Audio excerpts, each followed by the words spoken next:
வானம் வரும் மேகம் வரும் கூட உன்னோடு நானும் வந்தால் என்னடி அம்மா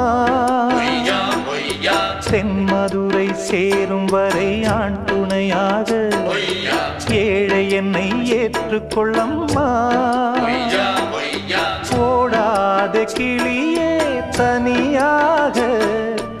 ஏதேனும் நடக்கும் தவறாக ஊர்கெட்டு கிடக்கு பொதுவாக ஒன்றாக நடப்போம் மெதுவாக காலடி நோக நாலடி போக பாதையிலே பூவிரிப்பேன் நானே புது ரூட்டுல தான் நல்ல ரோட்டுல தான் நின்றாடும் வெள்ளி நிலவு இந்த ராத்திரி